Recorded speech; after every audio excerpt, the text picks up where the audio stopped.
Hello everyone.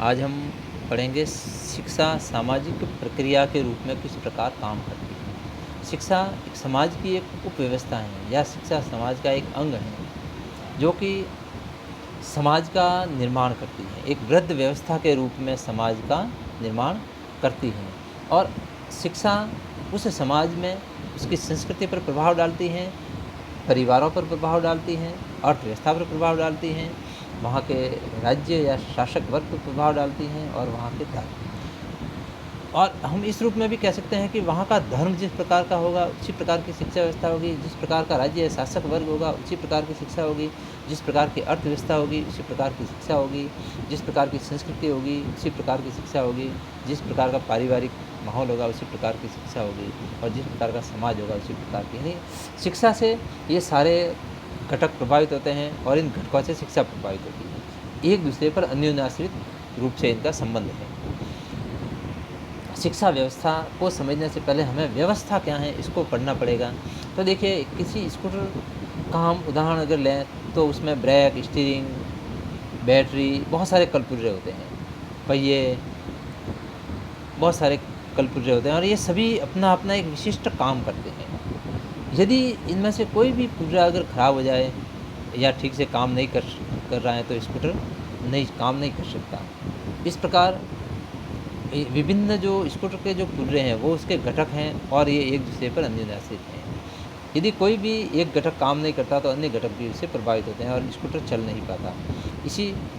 इसी प्रकार से समाज में भी इसके विभिन्न जो घटक, राजनीतिक घटक, आर्थिक घटक, सामाजिक घटक, उसके परिवार, वहाँ की राजनीतिक व्यवस्था, वहाँ के सामाजिक व्यवस्था, वहाँ की आर्थिक व्यवस्था, ये जो विभिन्न बातें हैं उस पर समाज पर प्रभाव डालती हैं वहाँ के व्यवस्था के रूप में। यानी व्यवस्था के रूप में समाज किस प्रकार होता है कि एक मानव न्यूनाधिक रूप से संगठित समूह में रहता है और उसे अपने हिस्से को समाज कहते हैं। यदि हम पूर्व समाजों को देखें तो वहाँ की व्यवस्था की अवधारणा पर अगर समाज को लागू करें, समाज की व्यवस्था माना जा सकता है। इसे कुछ निश्चित लक्ष्य प्राप्त करने होते हैं। विभिन्न समाजों के विभिन्न प्रकार के घटक होते हैं जो भिन्न भिन्न रूपों में प्राप्ति की दिशा में काम करते हैं। ऐसे समाज कुछ घटक समाज कल्याण के लिए भी, तो कुछ घटक स्वास्थ्य की देखभाल की दिशा में काम करते हैं, कुछ शिक्षा के लिए काम करते हैं, कुछ रोजगार के लिए काम करते हैं। इस प्रकार से विभिन्न घटक हैं वो एक दूसरे पर आश्रित रहकर अपना काम करते हैं।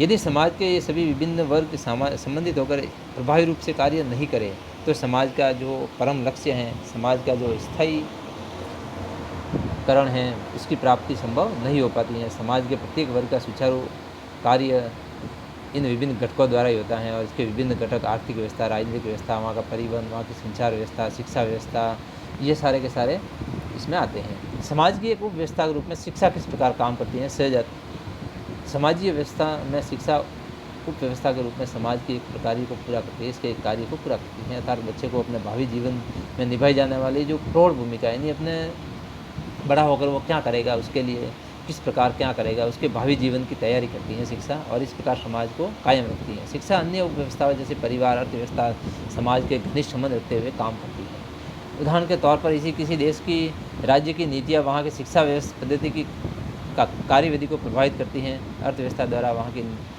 उस शिक्षा पर कितना खर्च हो रहा है उसको प्रभावित करती हैं।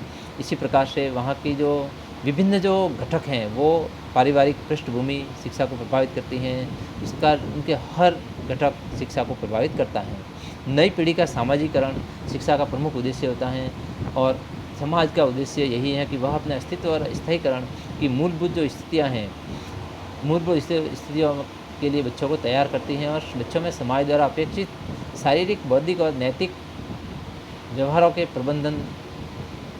प्रवर्धन के उद्देश्य से नई पीढ़ी पर पुरानी पीढ़ी प्रभाव डाले। यानी जो पुरानी पीढ़ी है वो बच्चों के व्यवहारों को चेंज कर सकती है। पुरानी पीढ़ी को देखकर नई पीढ़ी अपना काम करती है तो उस प्रकार व्यवहारों पर परिवर्तन होता है। दूसरे शब्दों में प्रत्येक पीढ़ी अगली पीढ़ी को अपने सामाजिक विरासत के रूप में वहाँ की सांस्कृतिक परंपरा सौंपने का कार्य करती हैं और इस प्रक्रिया को सामाजिक संचारण कहते हैं।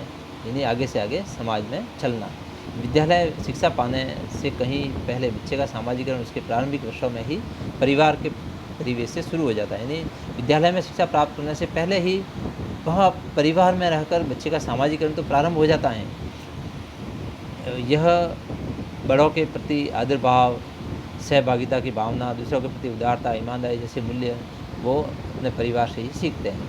परिवार के सदस्यों के व्यवहार के अवलोकन से कुछ व्यवहार समुच्चय से जुड़े तो कुछ पुरस्कार और दंड के बोझ से परिवार के रीति रिवाज और आचार व्यवहार को ग्रहण करने की प्रेरणा प्राप्त करते हैं। शिक्षा सामाजिक प्रक्रिया के रूप में किस प्रकार है? तो शिक्षा एक ऐसी प्रक्रिया है जो किसी समाज की परिचायक हैं और उसकी संरक्षक हैं।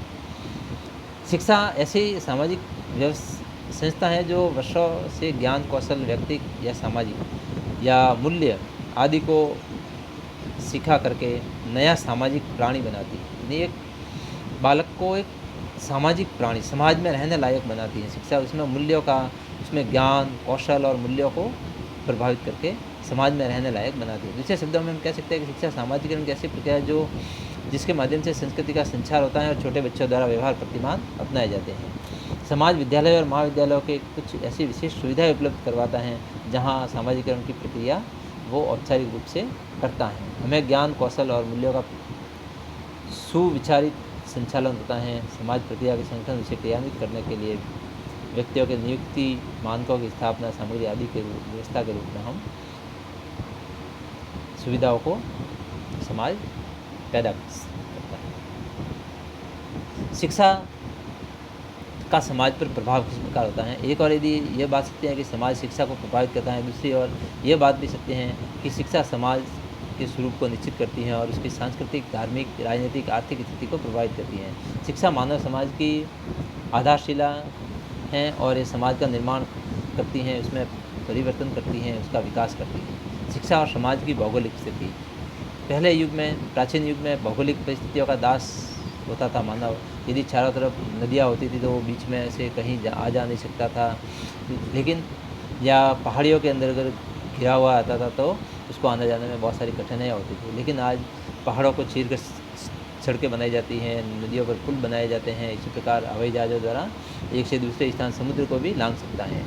तो ये भौगोलिक स्थिति पर उसने नियंत्रण प्राप्त कर लिया है। शिक्षा और समाज का स्वरूप, यानी शिक्षा के द्वारा ही मनुष्य अपने समाज के संसार के और इस संपूर्ण ब्रह्मांड के बारे में जानकारी प्राप्त करता है। इस ज्ञान के आधार पर ही वह अपने जीवन के उद्देश्य निश्चित करता है। जो ज्ञान प्राप्त करता है उसी के आधार पर वो अपने भावी जीवन में क्या करना है उसे, इसका उद्देश्य वो, और इन उद्देश्यों की प्राप्ति के लिए भिन्न भिन्न समाजों का निर्माण करता है तथा मनुष्य संसार की किन्हीं दो वस्तुओं में भेद नहीं करता।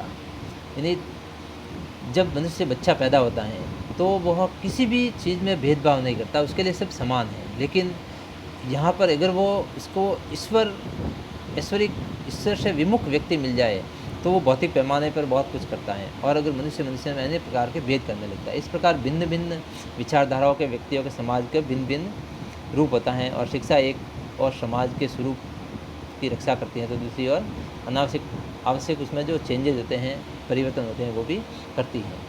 शिक्षा और समाज की संस्कृति भी, यानी शिक्षा के द्वारा समाज की संस्कृति प्रभावित होती है। प्रत्येक समाज अपने सदस्यों में अपनी संस्कृति का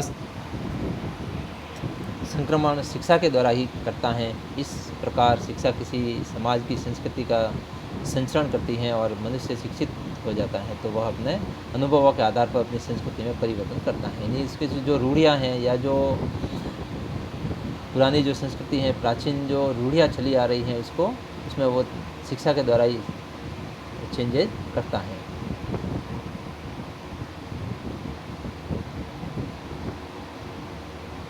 हम ये देख सकते हैं कि हमें यह भी देख रहे हैं कि शिक्षा और समाज की जो धार्मिक स्थिति है वो भी प्रभावित करती है। शिक्षा, हम अपने समाज में अपनी शिक्षा में या धर्म विशेष जो वहाँ का धर्म होता है, शिक्षा का जो विधान है वो धर्म के आधार पर या शिक्षा धर्म के आधार पर होती है। कोई इस क्षेत्र में कोई उदार दृष्टि अपनाता है तो कोई बहुत ही कट्टरवाद होता है।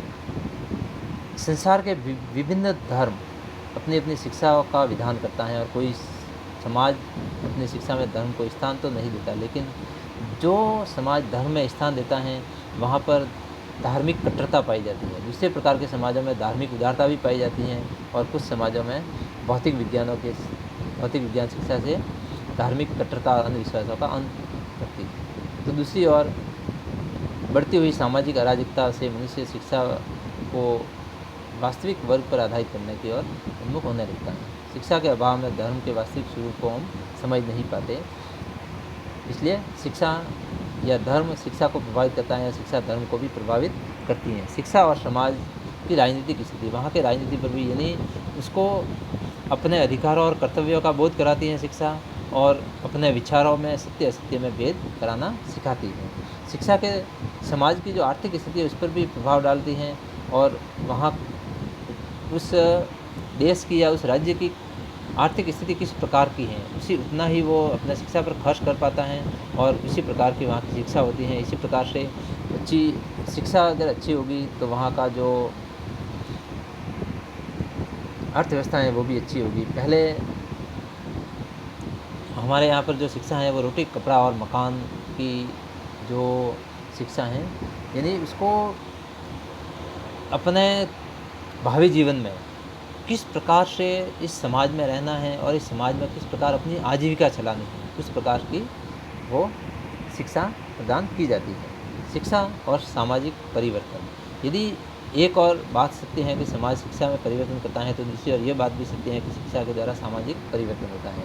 जैसे हम पहले बहुत सारी रूढ़ियाँ होती थी, बहुत सारे रीति रिवाज ऐसे होते थे, बहुत सारे अंधविश्वास होते थे, तो उन अंधविश्वासों को भी समाज शिक्षा ने दूर किया है। शिक्षा द्वारा मनुष्य अपनी जाति की भाषा, रहन सहन, खान पान, तरीके, रीति रिवाज सीखता है और उसके मूल्य और मान्यताओं से परिचित होता है, और इसके अभाव में ये संभव नहीं होता। सामाजिक क्रांति के लिए मूलभूत आवश्यकता शिक्षा की ही होती है। इस प्रकार से स्पष्ट है कि शिक्षा और समाज एक दूसरे पर अनुनासिक हैं।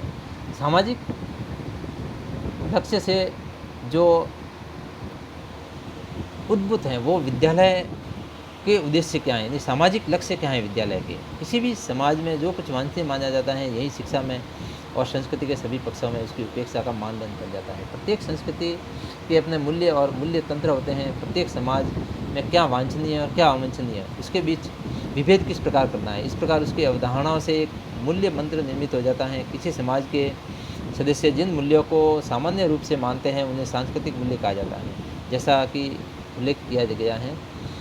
और विद्यालय नई पीढ़ी को सोच समझकर रचित ऐसा विशेष परिवेश प्रदान करता है जिसमें वह समाज के सांस्कृतिक मूल्यों को आत्मसात करता है और समाज के मूल्यों के संदर्भ में वांछनीय माने जाने वाले ज्ञान और कौशल का भी अर्जन करता है। इसे स्पष्ट है कि विद्यालय के उद्देश्य मोटे तौर पर समाज द्वारा निश्चित किए जाते हैं। इस बात को हम इस तथ्य के आधार पर भी समझ सकते हैं कि विद्यालय समाजीय व्यवस्था की एक ऐसी उपव्यवस्था है जो सामाजिक ध्येयों की प्राप्ति के लिए कार्य करता है। इसे इस प्रकार भी स्पष्ट कर सकते हैं कि प्रत्येक देश को अपने राष्ट्रीय ध्येय होते हैं और उसके संविधान में प्रतिष्ठापित होते हैं। ये राष्ट्रीय ध्येय निश्चितता देश के सामान्य रूप से स्वीकृत सांस्कृतिक मूल्यों से व्युत्पन्न होते हैं। इन राष्ट्रीय ध्येयों से ही शैक्षिक ध्येय प्राप्त किए जाते हैं। यह इसलिए कि शिक्षा के माध्यम से समयानुक्रम के इन उद्देश्यों को, इन ध्येयों को प्राप्ति हो सकती है। राष्ट्रीय ध्येय, राष्ट्रीय लक्ष्य से ही मूल पाठ्यचर्या और विद्यालय में प्रदत्त सब अनुभवों का सार प्राप्त किया जाता है। यानी जो राष्ट्रीय लक्ष्य हैं उसी प्रकार का वहाँ का पाठ्यक्रम भी होगा, जिसका लक्ष्य अंततोगत्वा राष्ट्रीय ध्येय की प्राप्ति होती है। प्रत्येक राज्य मूल पाठ्यचर्या को अपना बनाकर पाठ्यचर्या का निर्माण करती है। राज्य के विभिन्न विद्यालय मामूली परिवर्तनों के साथ निर्धारित पाठ्यचर्या पर अमल करते हैं। यानी उस पाठ्यचर्या के आधार पर जो जैसा वहाँ का राज्य पाठ्यचर्या बनाता है, करिकुलम बनाता है, वैसा ही उन विद्यालयों में वहाँ का पाठ्यक्रम होता है। तो इस बात पर भी हम बल दे सकते हैं कि विद्यालय लक्ष्यों के निरूपण में राष्ट्रीय ध्येय यानी सामाजिक लक्ष्य को संदर्भ बिंदु मानकर चलता है, और विचलन और परिवर्तन अनुमत होते हैं बहुत ही न्यूनतम रूप में। भारत में विभिन्न भाषाएं, धर्म, जातियाँ होने के कारण उनके राष्ट्रीय लक्ष्यों में बहुलता और विभिन्न प्रतिबिंबित होती है। उदाहरण के तौर पर धर्मनिरपेक्षता सभी धर्मों और धार्मिक रीति रिवाजों के आदर-भाव अपने धर्म का पालन करने की क्षमता एक ऐसी विशिष्ट मूल्य है। राष्ट्र, राज्य और विद्यालय के स्तर पर पाठ्यचर्या की रचना केंद्र रखा जाता है।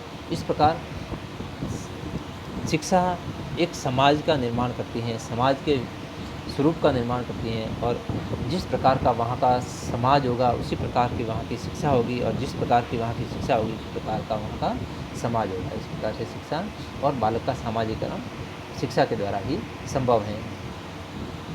इस प्रकार से हम कह सकते हैं कि शिक्षा एक सामाजिक प्रक्रिया है। बालक को समाज में रहने लायक बनाती है, बालक का समाजीकरण करती हैं और बालक के अंदर मूल्यों का विकास करती हैं। Thank you.